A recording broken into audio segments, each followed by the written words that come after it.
नमस्कार, सत श्री अकाल, आदाब, आभार, इस्तकबाल, राम राम, खैर मकदम प्यारे साथियों।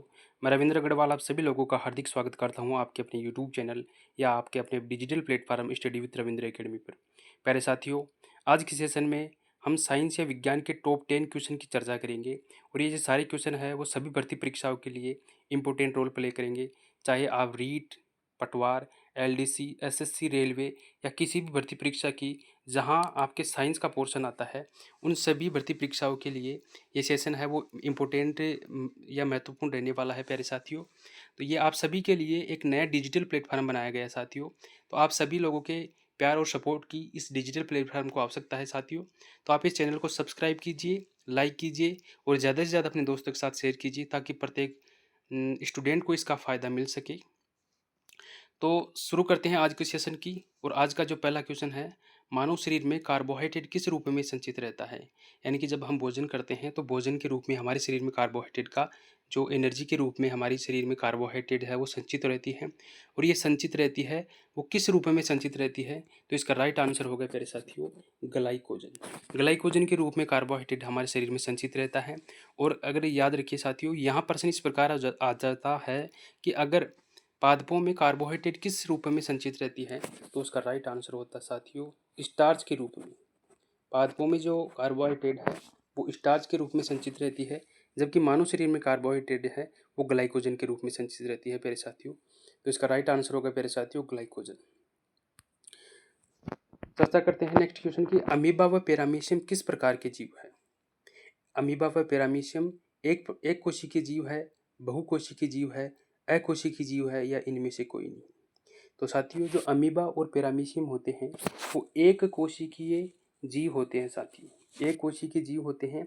यानी कि किसी भी मेटाबॉलिक एक्टिविटीज़ या अन्य किसी एक्टिविटीज़ में इनकी एक कोशिका ही डायरेक्टली एक ही कोशिका इनकी भाग लेती है उस क्रिया में। जबकि जो बहुकोशिकीय जीव है वो विभिन्न प्रकार की कोशिकाएं मिलकर उस एक्टिविटीज़ में बहुकोशिकीय जीवों में बहुत सारी कोशिकाएं भाग लेती है, जबकि एक कोशिकीय जीवों में केवल एक ही कोशिका भाग लेती है प्यारे साथियों विभिन्न प्रकार की क्रियाओं। तो इसका राइट आंसर होगा साथियों एक कोशिकीय। और आपको दोस्तों यहाँ थोड़ा सा कमेंट बॉक्स में एक क्वेश्चन का जवाब देना है कि जो मनुष्य है वो किस प्रकार का जीव है। मनुष्य एक कोशिकीय जीव है या बहुकोशिकीय जीव है। इस क्वेश्चन का राइट आंसर है वो आपको कमेंट बॉक्स में देना है प्यारे साथियों। और दोस्तों यहाँ एक ऑप्शन दे रखा है अकोशिकीय। अकोशिकीय जीव का अगर उदाहरण आपको पूछा जाए तो उसका राइट आंसर होगा वायरस। वायरस एक ऐसा जीव है जो कि अकोशिकीय जीव होता है प्यारे साथियों। तो कमेंट बॉक्स में इस क्वेश्चन का आपको जवाब देना है कि मनुष्य एक कोशिकीय जीव है या फिर बहुकोशिकीय जीव है। तो इस क्वेश्चन का तो राइट आंसर होगा एक कोशिकीय जीव। अब आगे चर्चा करते हैं नेक्स्ट क्वेश्चन की, मनुष्य की आहार नाल के कौन से भाग में कार्बोहाइड्रेट, प्रोटीन व वसा का पूर्ण रूप से पाचन होता है प्यारे साथियों। तो इसमें ऑप्शन है बड़ी आंत, छोटी आंत, आमाशय या फिर अग्नाशय। तो मनुष्य के जो छोटी आंत होती है उस छोटी आंत में सभी प्रकार के कार्बोहाइड्रेट, वसा, प्रोटीन का पूर्ण रूप से पाचन होता है। और इस छोटी आंत को याद रखिएगा साथियों, छोटी आंत को शुद्धांत्र भी कहा जाता है। क्या कहा जाता है साथियों, छोटी आंत को शुद्धांत्र भी कहा जाता है प्यारे साथियों। और ये हमारे आहार नाल का सबसे महत्वपूर्ण हिस्सा होता है, जो कि सबसे ज़्यादा भोजन के पाचन की क्रिया होती है वो छोटी आंत में ही होती है प्यारे साथियों। और ये जो इसकी लंबाई होती है वो बड़ी आंत से भी ज़्यादा होती है प्यारे साथियों। छोटी आंत की जो लंबाई होती है वो बड़ी आंत से भी ज़्यादा होती है, लेकिन जो इसका व्यास होता है वो बड़ी आंत से कम होता है, इस कारण इसे छोटी आंत कहा जाता है। इसकी लंबाई तो बड़ी आंत से ज़्यादा होती है लेकिन इसका व्यास होता है बड़ी आंत से कम होता है, इसलिए इसे छोटी आंत कहा जाता है। प्रश्न नंबर 4, दीर्घरोम पाए जाते हैं। दीर्घरोम पाए जाते हैं यकृत में। दीर्घरोम पाए जाते हैं तो यकृत में पाए जाते हैं, पित्ताशय में पाए जाते हैं, बड़ी आंत में पाए जाते हैं या फिर छोटी आंत में पाए जाते हैं। तो इसका राइट आंसर होगा प्यारे साथियों जो दीर्घ रोम पाए जाते हैं वो छोटी आंत पर पाए जाते हैं। मान लीजिए प्यारे साथियों ये है छोटी आंत, तो इसके ऊपर अंगुली के समान है वो परवर्ध पाए जाते हैं। ये अंगुली के समान परवर्ध पाए जाते हैं। इन परवर्ध या जो अंगुली के समान परवर्ध हैं उन्हें ही दीर्घ रोम कहा जाता है। और साथियों याद रखिएगा, इन दीर्घ रोम को रसांकुर भी कहा जाता है। दीर्घ रोम को रसांकुर भी कहा जाता है और ये छोटी आंत के ऊपर पाए जाते हैं प्यारे साथियों। ये क्या करते हैं, हमारे भोजन के पाचन के समय विभिन्न अवयवों का अवशोषण करने में सहायक होते हैं दीर्घ रोम। तो इसका राइट आंसर होगा छोटी आंत। क्वेश्चन नंबर 5 है, मानव में श्वसन वर्णक पाया जाता है। साइटोक्रोम, हीमोग्लोबिन, फाइटोक्रोम या इनमें से कोई। मानव में श्वसन वर्णक होता है वो होता है प्यारे साथियों हीमोग्लोबिन। अब कई बार दोस्तों आपके एग्जाम में क्वेश्चन देखने को मिलता है कि रक्त का लाल रंग किस कारण होता है। तो जो रक्त का लाल रंग होता है, रक्त का जो लाल रंग होता है वो हीमोग्लोबिन के कारण ही होता है साथियों। हीमोग्लोबिन के कारण ही रक्त का लाल रंग होता है प्यारे साथियों। और ये हमारे जो श्वसन वर्णक यानी कि जो हम गैस हमारे शरीर में जो ऑक्सीजन और CO2 का आदान प्रदान होता है, उन आदान प्रदान में हीमोग्लोबिन का एक महत्वपूर्ण रोल होता है दोस्तों। तो मानव में जो श्वसन वर्णक है वो होता है हीमोग्लोबिन। तो इसका राइट आंसर होगा हीमोग्लोबिन। क्वेश्चन नंबर 6 है, मनुष्य में वर्क एक तंत्र का भाग है। किस तंत्र का जो वर्क की जिसे किडनी कहा जाता है वो हमारे शरीर के कौन से तंत्र का भाग है? पोषण का, श्वसन का, उत्सर्जन का या परिवहन का? दोस्तों जो वर्क एक तंत्र का भाग है वो तंत्र है उत्सर्जन तंत्र का भाग होते हैं वर्क। यानी ये एक जोड़ी पाए जाते हैं वर्क, और ये संख्या में तो 2 होते हैं, और अगर जोड़ी की बात की जाती है तो जोड़ी होती है एक जोड़ी, और संख्या में 2 होते हैं मेरे साथियों। तो ये उत्सर्जन तंत्र का भाग होते हैं जो विभिन्न प्रकार के अपशिष्ट पदार्थों की उत्सर्जन में एक महत्वपूर्ण रोल प्ले करते हैं वर्क। तो इसका राइट आंसर होगा प्यारे साथियों उत्सर्जन। क्वेश्चन नंबर 7 है, स्वपोषी पोषण के लिए स्वपोषी पोषण के लिए आवश्यक है। CO2 व H2O, क्लोरोफिल, सूर्य का प्रकाश या उपरोक्त सभी। दोस्तों स्वपोषी पोषण के लिए CO2, H2O, क्लोरोफिल और सूर्य का प्रकाश ये सभी आवश्यक है। तो इसका राइट आंसर होगा मेरे साथियों उपरोक्त सभी। अब दोस्तों थोड़ा सा आपको मैं यहाँ से थोड़ा सा स्वपोषी पोषण और थोड़ा सा पोषण के बारे में थोड़ा सा बता देता हूँ। पोषण 2 प्रकार का पाया जाता है साथियों जीवों में। एक तो होता है स्वपोषण, एक तो होता है स्वपोषण। स्वपोषण जीव वे जीव होते हैं या वे पादप स्वपोषी पादप होते हैं जो अपना भोजन स्वयं बनाते हैं।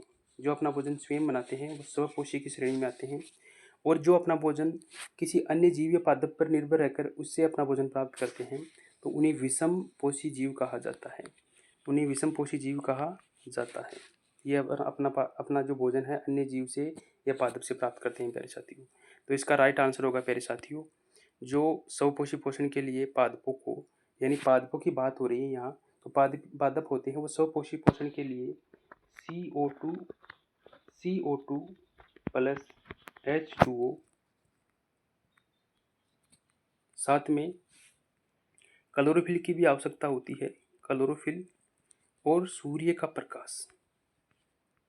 प्रकाश ये सब चीज़ें इसके लिए आवश्यक होती है स्वपोषण के लिए पादपों में। और ये साथ में ग्लूकोज का निर्माण करते हैं। C6H12O6 plus. यहाँ क्या होता है प्यारे साथियों, जो CO2 है उसके 6 अणुओं की आवश्यकता पड़ती है और H2 होते हैं उसके 12 अणुओं की आवश्यकता होती है। और यहाँ से ये ग्लूकोज के रूप में कार्बोहाइड्रेट का निर्माण करते हैं। और साथ में जो 6 अणु होते हैं वो ऑक्सीजन के निकालते हैं, और साथ में 6 ही अणु H2 के यहाँ से निकलते हैं। इस प्रक्रम के बाद में, इस रिएक्शन के बाद में जो ऑक्सीजन और H2O का निर्माण भी होता है ग्लूकोज के साथ में। तो इसका राइट आंसर होगा प्यारे साथियों जो उपरोक्त सभी हैं वो सभी अवयव है वो स्वपोषण के लिए आवश्यक है प्यारे साथियों। क्वेश्चन नंबर 8 है, मनुष्य के शरीर का सामान्य तापक्रम होता है। ऑप्शन है 98.6 डिग्री फ़ारेनहाइट। दोस्तों ये फ़ारेनहाइट में दे रखी है, जो ये वैल्यू है वो फ़ारेनहाइट में बता रखी है। 98.6 degree Fahrenheit, 98 degree Fahrenheit, 68 degree Fahrenheit या फिर 66 डिग्री फ़ारेनहाइट। तो दोस्तों मनुष्य के शरीर का सामान्य तापक्रम होता है वो होता है प्यारे साथियों 98.6 डिग्री फ़ारेनहाइट। और दोस्तों अगर यहाँ डिग्री सेंटीग्रेड वैल्यू की बात होती तो उसका राइट आंसर होता 37 डिग्री सेंटीग्रेड मानव शरीर का तापमान होता है। और अगर डिग्री सेंटीग्रेड में करते हैं बात तो 37 डिग्री सेंटीग्रेड, और अगर फ़ारेनहाइट की बात करते हैं तो 98.6 डिग्री फ़ारेनहाइट मनुष्य के शरीर का तापमान होता है। यदि इससे ज़्यादा या कम होता है तो वो मनुष्य स्वस्थ नहीं माना जाता है प्यारे साथियों। स्वस्थ मनुष्य के शरीर का तापमान यही होता है साथियों। तो इसका राइट आंसर होगा 98.6 डिग्री फ़ारेनहाइट। क्वेश्चन नंबर 9 है, मनुष्य के मस्तिष्क का सबसे बड़ा भाग होता है। दोस्तों मनुष्य के मस्तिष्क के 3 भाग होते हैं, अग्र मस्तिष्क, मध्य मस्तिष्क और पश्च मस्तिष्क। और दोस्तों मनुष्य के मस्तिष्क का जो सबसे बड़ा भाग होता है इसमें ऑप्शन दे रखा है पश्च मस्तिष्क, अनुमस्तिष्क, प्रमस्तिष्क या मध्य मस्तिष्क। तो इसका राइट आंसर होगा प्यारे साथियों प्रमस्तिष्क। और याद याद रखिएगा दोस्तों, जो प्रमस्तिष्क होता है उसे सेरिब्रम भी कहा जाता है। क्या कहा जाता है दोस्तों? जो प्रमस्तिष्क होता है उसे सेरिब्रम भी कहा जाता है साथियों। और ये अग्र मस्तिष्क का भाग होता है साथियों, और सबसे बड़ा भाग ये मस्तिष्क का होता है। अग्र मस्तिष्क का एक पार्ट होता है ये। तो इसका राइट आंसर होगा प्रमस्तिष्क, जिसे सेरिब्रम भी कहा जाता है प्यारे साथियों।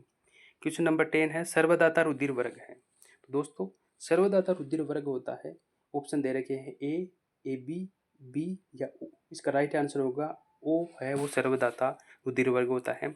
अगर ओ में भी बात की जाए यानी ओ नेगेटिव या ओ पॉजिटिव, तो ओ नेगेटिव होता है सर्वदाता, यानी सभी को अपना जो ब्लड है वो ए नेगेटिव वाले जो लोग होते हैं वो अपना जो रक्त सभी को दे सकते हैं।